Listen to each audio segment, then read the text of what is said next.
welcoming you into the practice, but really acknowledging that we're going to be working with a lesser known peak pose in today's practice.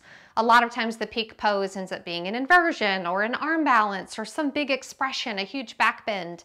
This is one that's a little bit more humble and yet really valuable, and it's Krounchasana or Heron Pose. So Krounchasana is really valuable in terms of lubricating the joints. It's great for ankles, knees, hips, but it's also a really nice stretch to the quadriceps, the hip flexors, and the hamstrings. So it complements a lot of other physical activities really well in terms of how it recalibrates and balances the system. So we're going to start on our back with some breath work. So find your way onto Shavasana, legs and arms extended.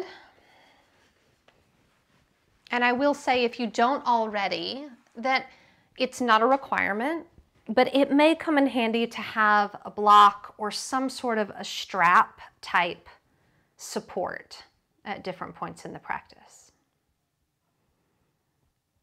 As you arrive onto your spine, allow your awareness to immediately begin to shift to the breath.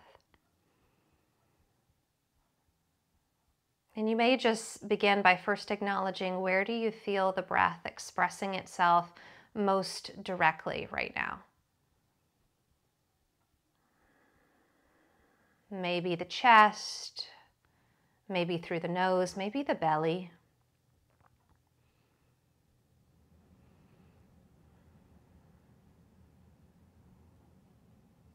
And then placing one hand on the lower abdomen, one hand on the upper chest. We're going to begin with a really intentional three-part breath. So as you inhale, think of inhaling bottom to top, expanding the belly, then broadening the rib cage and all the way up through the collarbones.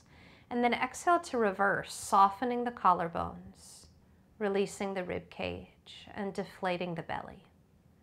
And continue this three-part breath, breathing in from bottom to top and breathing out from top to bottom.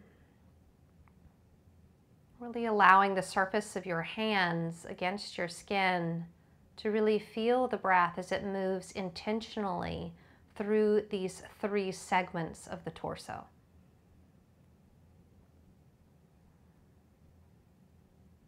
And then at the base of your next exhale, keeping your hands against the torso, see if you can keep the abdomen relatively still. As you inhale, allow the rib cage and the upper collarbones to really take in the breath. And exhale, softening collarbones and rib cage. Trying to keep the abdomen relatively still here. So there's this feeling of a slight magnetism between the back of the navel and the spine as the belly stays slightly engaged while you continue to breathe really fully and intentionally through the upper portions of the torso.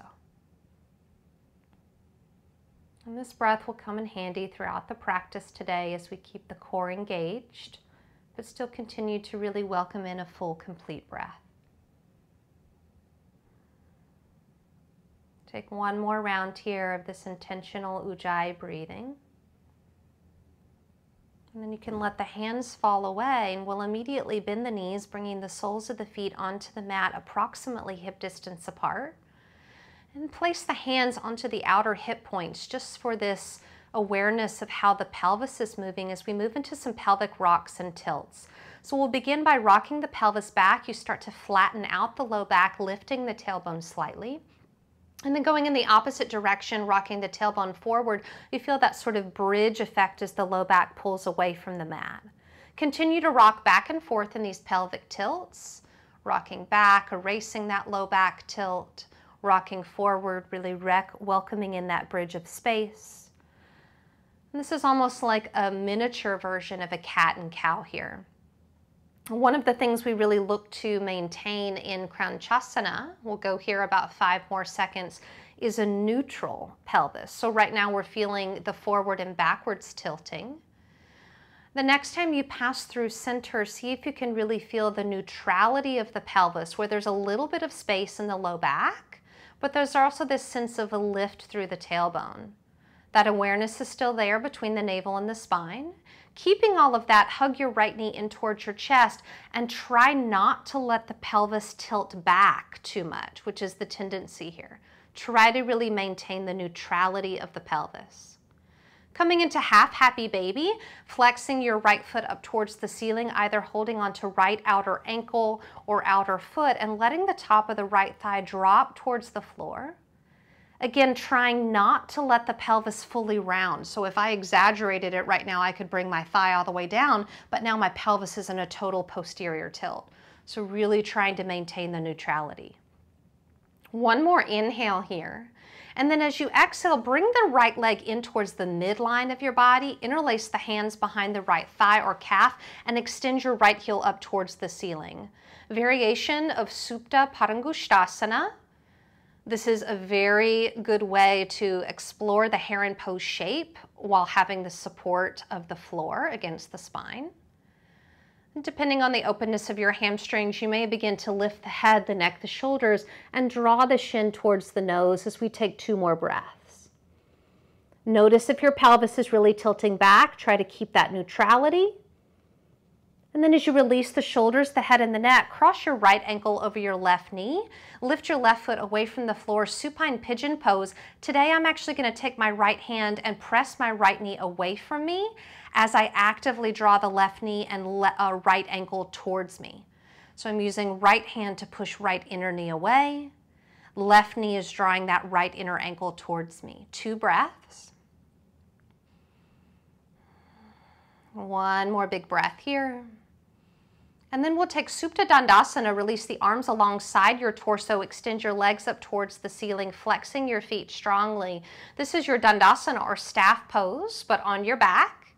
And again, checking in with the pelvis here, noticing if you have no space in that low back lumbar curve. We want a little bit of that lumbar curve there as the pelvis is really in that neutral position. Inhale here. As you exhale, lower your right foot down towards the mat. We'll come into that half happy baby on the second side as we take the left hand either to outer ankle or foot, letting the top of the left thigh melt towards the mat. My tendency here is to really lift my tailbone and let the pelvis really strongly rock back because I feel a sense of urgency wanting to get the thigh down, but resist that. Keep that pelvis nice and neutral. And then we'll start to reach that left leg towards the midline, interlacing hands behind thigh or calf as you extend the heel towards the ceiling. Supta Padangusthasana A variation. Maybe noticing if the jaw has taken in some of the tension from the practice, relaxing the mouth, softening through the lips. And then maybe lifting head, neck, shoulders, and drawing the left shin towards the face, but without sacrificing the neutrality of the pelvis. As you begin to release the upper body, crossing left ankle over right knee, the left hand's going to push the left inner knee away as your right knee lifts up, and I draw that left inner ankle towards my torso. Couple breaths here. It's really subtle, but I find if I just slide the legs ever so slightly to the right, I get a little bit more sensation there. And then we're going to straight away coming into rocking and rolling along the spine. So create a ball with your knees, start to rock and roll just 2 to 3 times. We're going to go straight back to downward facing dog. So next time you roll up, cross those ankles, plant the palms, and step it back, downward facing dog. Feel free to walk out your dog, welcome in any movement that you need to get acquainted with Adho Mukha Svanasana in today's practice. And then as you start to find some stillness, the inner heels melting down, about 4 to 6 inches of space between the inner big toes. And then really lengthening the outer arms as you feel the shoulder blades come together onto the back as if you're pushing the mat away from you. We'll start to build our sun salutations from here. The first 2 rounds, movement to breath, picking up a little bit of speed. Lower the knees to the mat, right thumb to left thumb, step that right foot forward. Go ahead and sweep the arms up, nice big inhale. We're going to take these at a steady pace. Hands come down, step it back, downward facing dog. Straight away into our vinyasa as we shift forward to our plank pose. I'm going to come all the way to the floor for this first round, lifting up into a mindful cobra, bhujangasana, And then shifting up and back, downward facing dog. Give yourself a full in-breath here, and then stepping left foot forward, right knee melts down, arms sweep up. Position 9. Position 10 to the front of the mat, folding in, nose towards the shins. And then sweeping arms out, up and back, 11. Sealing it out, 12. Keeping it flowing as you inhale, you stand tall. Exhale, returning position 1, palms together. 2, feeling that back bend coming into the spine. 3, long spines as you fold forward. Lead with the left foot back, knee down, arms up. Stepping it back, downward facing dog. Forward to plank pose, through chaturanga or to floor. Cobra or upward facing, downward facing. Left foot will travel forward, right knee comes down, arms up, inhale. Hands down, right foot forward, fold in. Rising up to your Tadasana mountain. Palms together, 12. Adding on a few poses, inhale, standing tall. Exhale, palms find each other, 1. Inhale, reaching forward up, nice full back bend, 2. Folding biceps by the ears, 3. Lead with your right as you step the right foot back, lower the right knee down, finding Anjaneyasana. We'll walk the hands up onto the left thigh, pause for a moment. So really letting the pelvis get heavy, we want to direct our attention to the hip flexor, psoas, and quadriceps. So really letting the pelvis anchor down into the pose to make sure we're not dumping in the joints. As you drop the pelvis down, squeeze left heel towards right knee, like you're cinching a bag. See if you can do both simultaneously. So there's muscular action coming in, pelvis dropping down. One more breath right here. And then we're gonna add on to this quadriceps stretch by lifting the back shin, holding onto the top of the right foot. This could be where you bring a strap into play. Left hand's gonna extend forward. Option to welcome in a sort of frog variation, Bakasana, as you take the fingertips, elbow spins up, fingertips spin forward, drawing that right heel towards the right glute. Couple more breaths, yeah. Notice the pelvis is going to want to start to pull out. Keep it nice and heavy. That's the anchor here. One more breath. And then with control, gently releasing that right shin down, listening carefully, hands down, tuck the right toes, lift the right knee. We're actually going to come to sit. You may want the block here, you may not need it. As we come into Heron preparation, drawing the right knee outside the left inner ankle, and we sit inside the right heel. So this is Krounchasana preparation. Let your forearms wrap around the left shin, hug the left knee and thigh in, lengthen the spine up. So notice the pelvis is going to want to roll back. Yes, like that posterior tilt. We're looking for that neutral pelvis here as much as we can. Take a couple more breaths in Krounchasana prep. And then we're going to let this bring us into half saddle as we either walk the hands back. You could just lean into the arms, like a little bit of scaffolding. You could find the forearms if the body's ready to drop down lower. Or if you're really ready, tuck the tailbone slightly, lower all the way onto the spine. Take about 3 to 4 breaths here. Really deep in the front of that right leg. Really feeling the quadricep, maybe that front part of that compartment of the pelvis.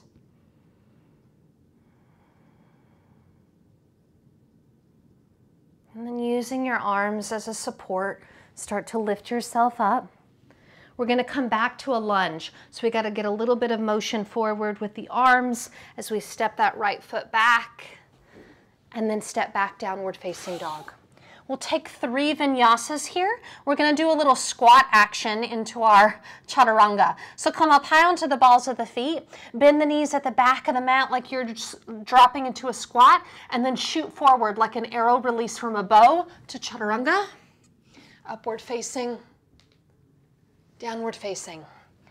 Take that twice more, lift to the balls of the feet, squat at the back of the mat, and go. And up, and back. Option to skip these. Last one. Ball at the back of the mat and through. Up. Down dog. Give yourself a breath in. Breath out. Looking forward, envisioning where that right foot is going to land, stepping or guiding it there. Left knee will come down. And we began by walking the hands up onto the thigh. Take a few breaths to find that balance, the energy of the pelvis going down, but also in the energy of the front heel cinching in towards that back knee. So we want muscular engagement with flexibility, strength and flexibility together. This is a really good place to stay if this is already quite intense, or if you want to welcome in the lift to the back shin, you could use a strap or hand. Just let the right forearm gently rest on that front knee. And then I'll be really honest and own up, this is my tighter side. So if you want to take that Ardha Bakasana, go for it. My leg is like just fine right here. 2 more breaths.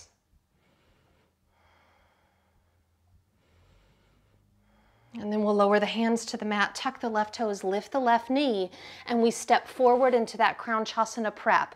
So left knee is a few inches away from that right inner heel as we sit down. And if you were using the block, you would just sit right on the block, which can help you feel a little bit more spaciousness in the spine. Take a couple breaths just to feel this preparatory position. Use the arms to help lengthen the spine. And then you can start to guide yourself back, maybe just leaning back on the arms as a support, perhaps finding your way onto the forearms. Or if you're coming all the way to the spine, I would suggest an elongation of the tailbone forward.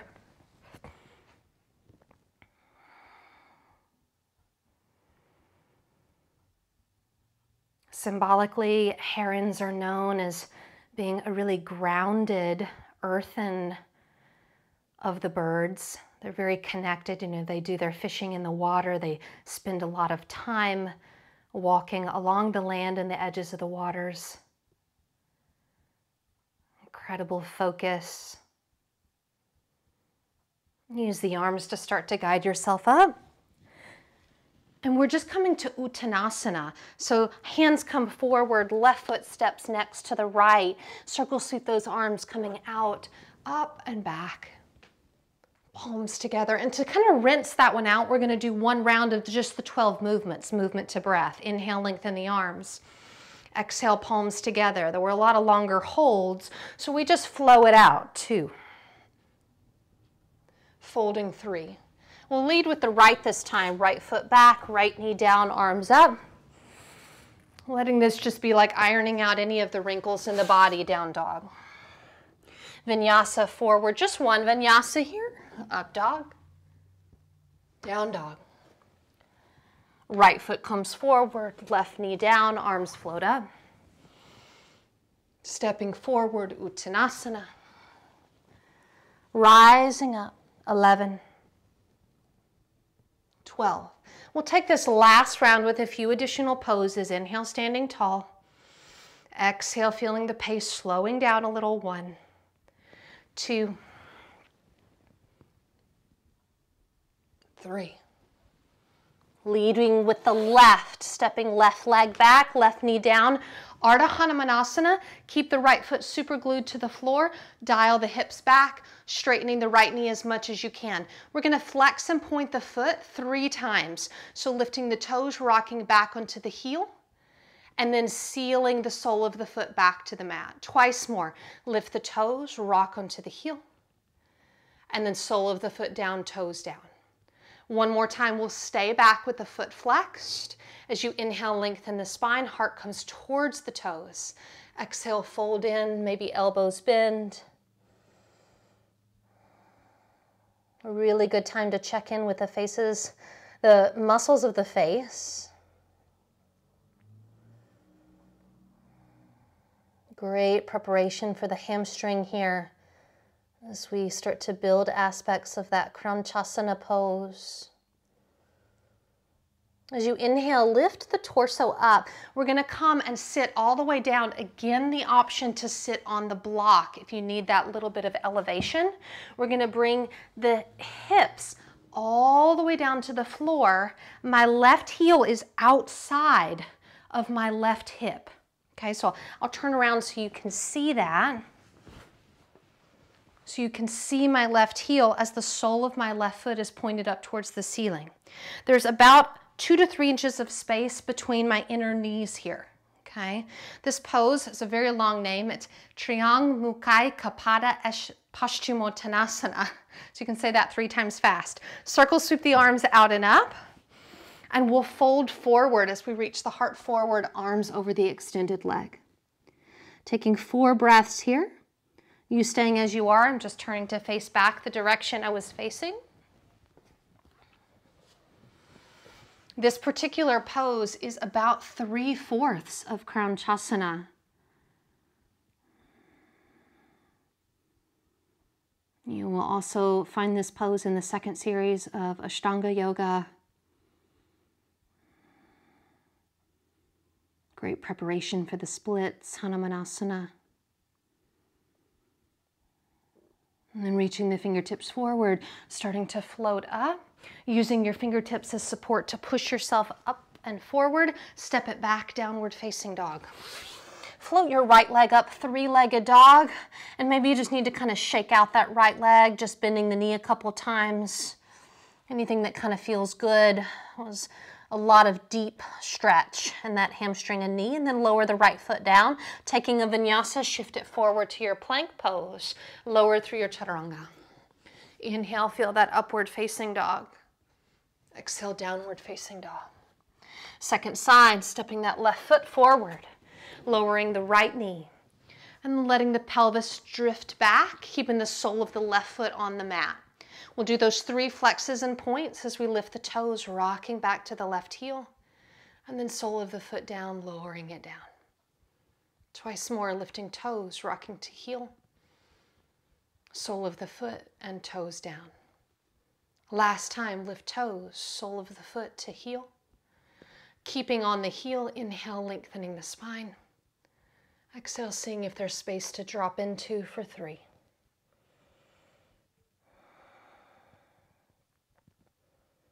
Anytime I work with my hamstrings, I tend to feel a tightening in the back of my jaw, so I'm really intentional about keeping the face really soft, letting even my gaze with my eyes be sort of diffused and relaxed. And then we'll sit it all the way down. The pelvis comes back either to a block or all the way to the inner right heel to the mat. You may have to move the calf muscle out of the way. Sole of that right foot smiling towards the ceiling. Triang Mukhaikapada Paschimottanasana. Circle sweep those arms out and up. And fold forward. Really common to feel like you're leaning to the left here. You could always use the left fingertips to just gently guide the body a little bit back more towards the midline. You can feel a little bit off kilter in this forward fold, totally normal. One more breath.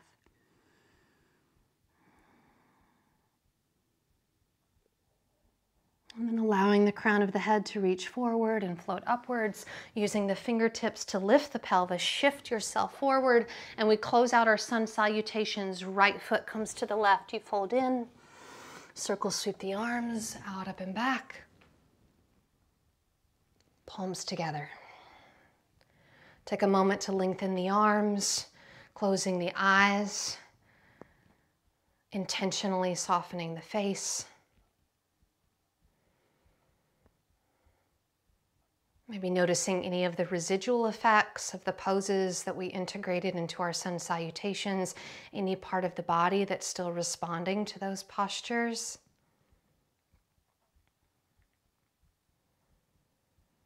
And then directing your attention down to the soles of the feet, we're going to move into a balancing sequence. So if you want a little bit more of a firm foundation, you're welcome to step off of your mat or to navigate to a wall for an additional element of support. And then begin to open the eyes. Let the weight of the body shift to the left leg as the right leg starts to float up. We're coming into Utthita Hasta Padangusthasana A. Left hand to the waist. Right peace fingers are going to loop around the right big toe. Your right big toe will kind of push back into those peace fingers. Before you extend the leg, lift the spine. Feel the neutrality and the strength of the pelvis. Begin to extend the right heel, maybe just a few inches, maybe about halfway, or perhaps all the way forward, Utthita Hasta Padangusthasana A. Keeping the face relaxed.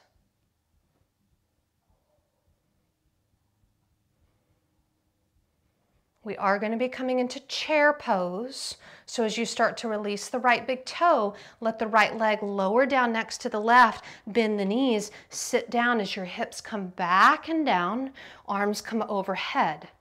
Utkatasana. Let the weight of the body sink a little bit more into the heels, so you don't have to grip the toes in order to feel centered over the feet.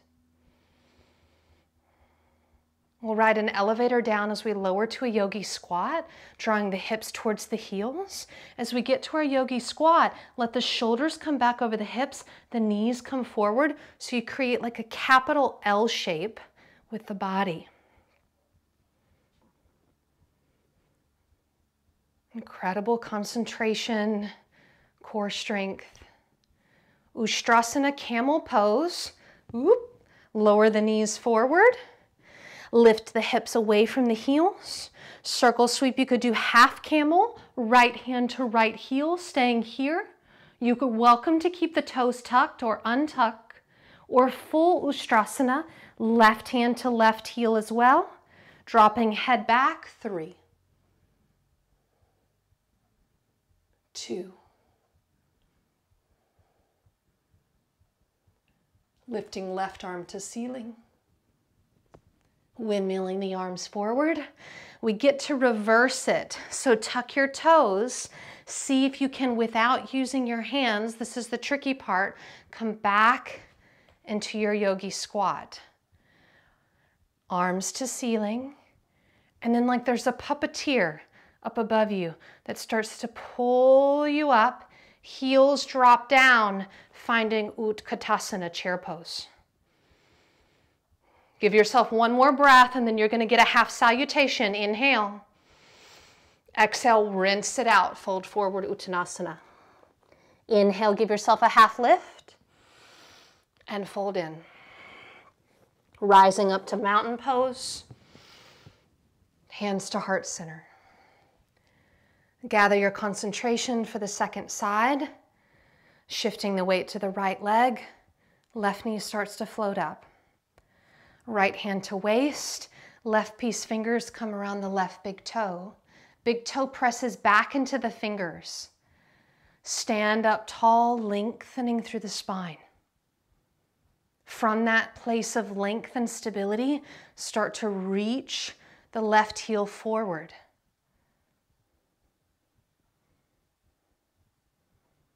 Keeping the face relaxed. The breath smooth.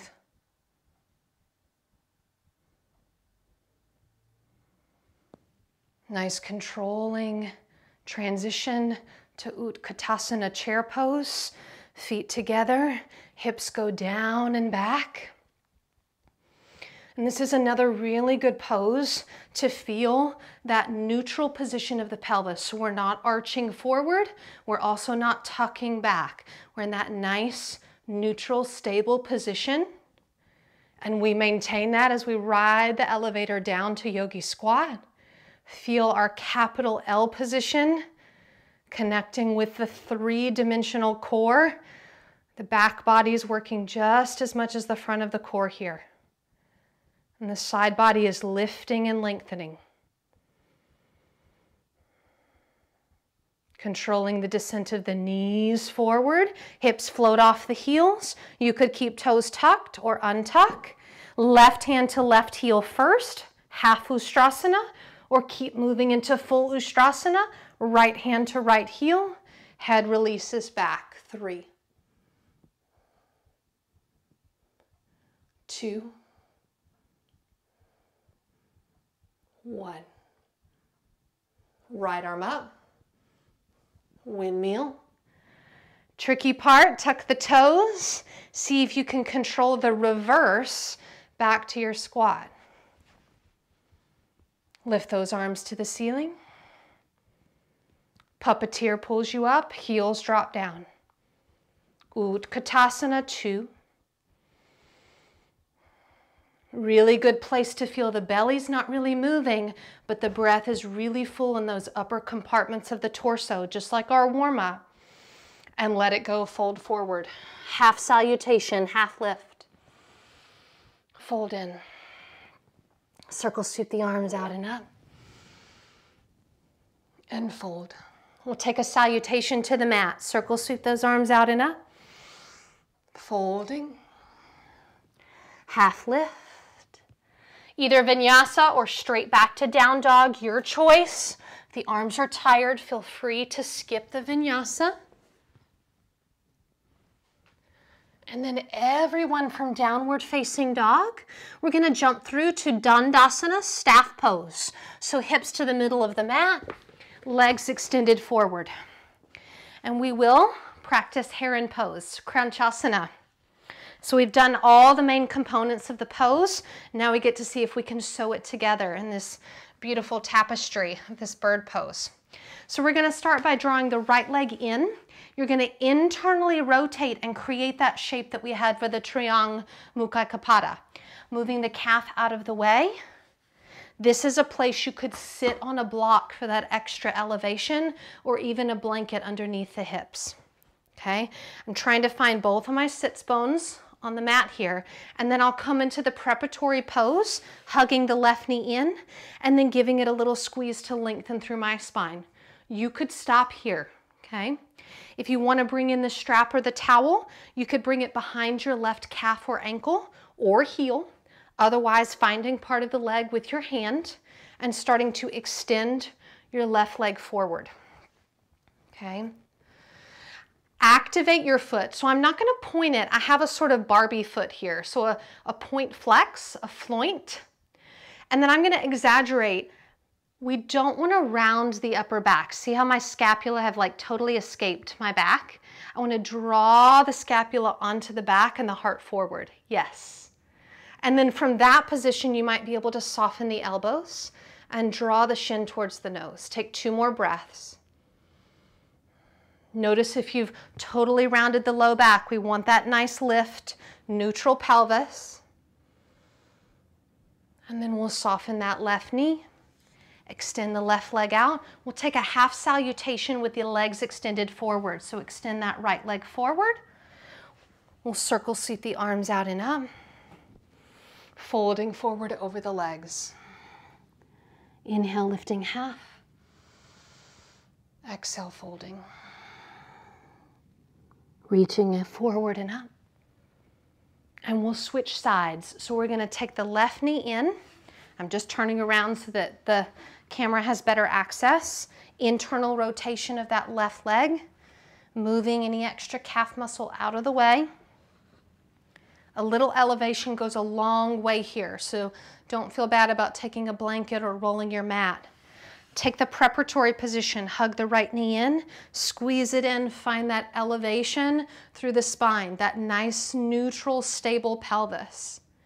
And then we try to keep that as we start to extend the right leg forward. And if you have a strap, this could be really low. It does not have to be high. It's all about the integrity of the posture. Okay, keep going. I'm just turning around.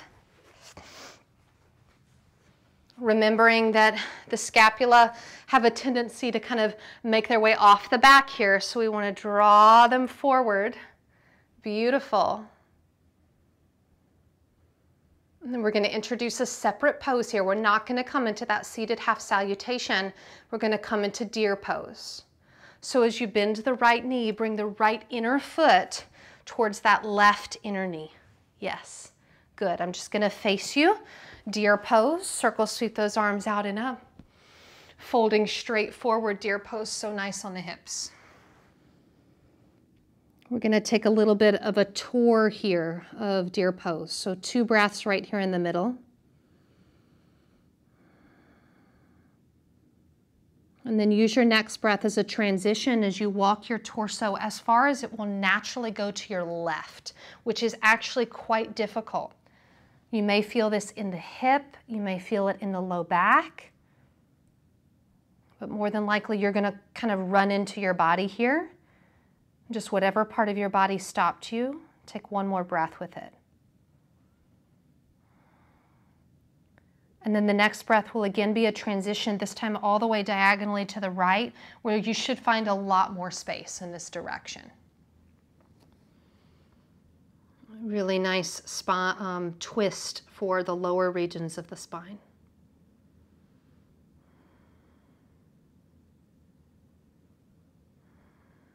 And then we'll pass through a boat pose to transition sides. We'll walk the hands up and in, reaching the arms forward, swing the legs forward, finding your boat pose.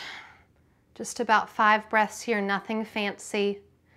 This is another time I find that the scapula want to start to slide off the back, so I'm really bringing them together, sort of magnetism. My hands are like my scapula right now. And then we'll move to that deer pose second side. So the left shin is going to be to the front and the right shin alongside. And then circle sweep the arms and fold straight forward for about 3 breaths.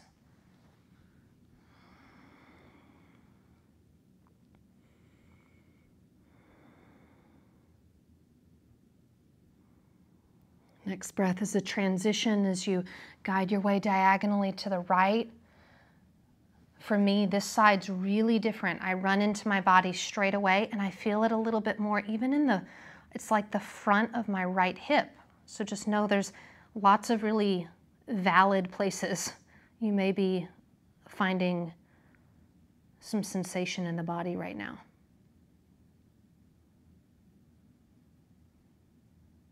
And then let the breath guide you over to the left, where hopefully there's quite a bit more space to move into.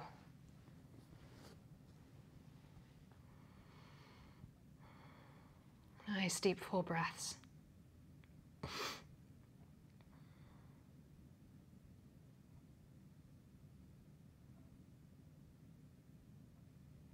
And then walking the hands up and in, finding our way onto all fours in the center of our mat.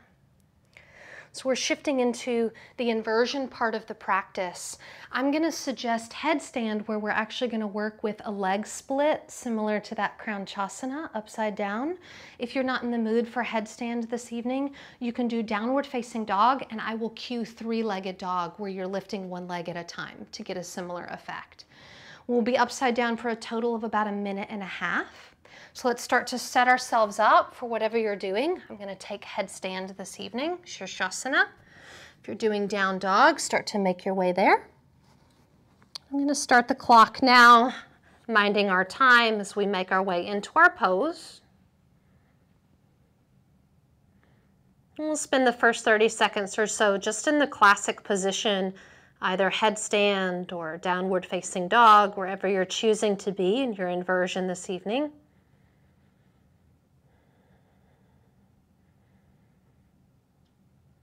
And then as we start to move into the second third of the pose, we'll start to take a splitting action. So if you're in down dog, lift your right leg up. If you're in headstand, let the right leg float forward so that your legs move into a split with the right leg forward, left leg still pointing up approximately towards the ceiling.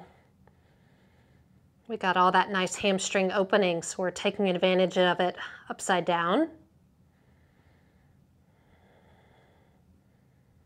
Let your next breath guide you back up into the classic position, or the right leg returns down to the mat, down dog. Breath there. And then reversing, left leg floats up or left leg floats forward if you're upside down in headstand.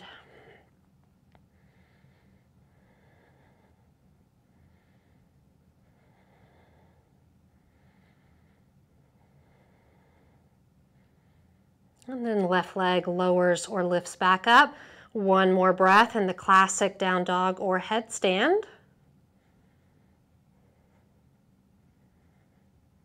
And then releasing with control. Everyone finding their way to child's pose. Keeping the head below the heart as we let the body settle after some pretty intense exertion there.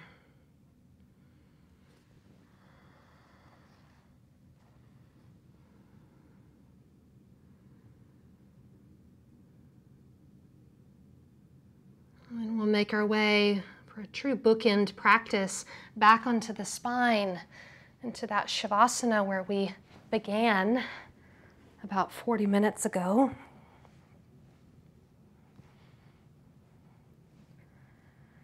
Before we drop fully into our Shavasana, we will once again bring one hand to the belly, one hand to the chest or the heart space. And really begin to welcome back in that 3-part breath. Breathing in from bottom to top as you expand belly, rib cage, collarbones. Breathing out to empty collarbones, rib cage, belly.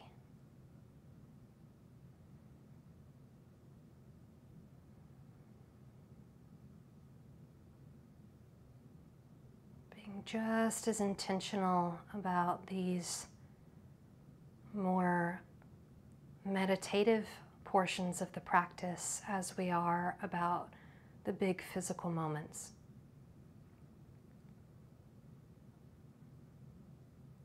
And letting the arms fall away from the body or keeping them there if that's providing a sense of solace.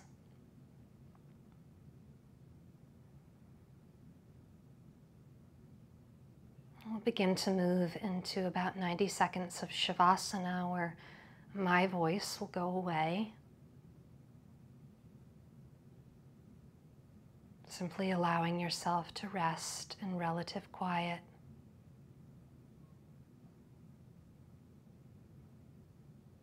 Remembering that you are not your physical body. You are not the thoughts in your mind. You are a pure and peaceful consciousness.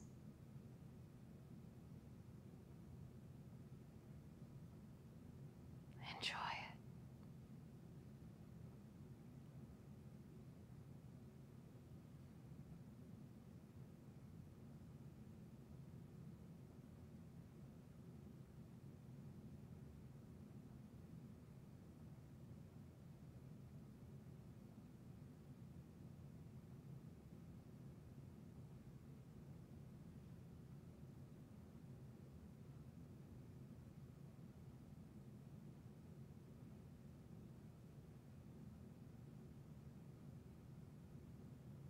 Allowing the breath to become a bit more invigorating and full,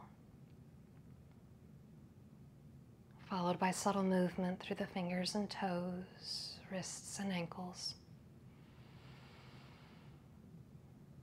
Maybe a full body stretch if that feels good.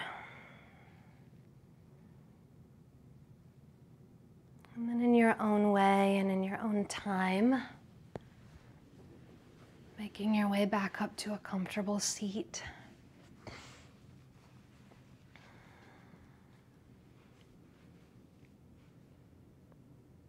As we close the practice, you may bring the hands back onto the body as a gesture of gratitude, or perhaps bring the palms of the hands together. Remembering that the peak of our practice doesn't always have to be something big or elaborate or fancy, but in fact can just be the culmination of something that's really useful and foundational, even if it's still quite difficult. Loka samasta sukhino bhavantu, which means in English, may the entire universe be filled with peace and joy, love and light. Victory to our practices. Cha.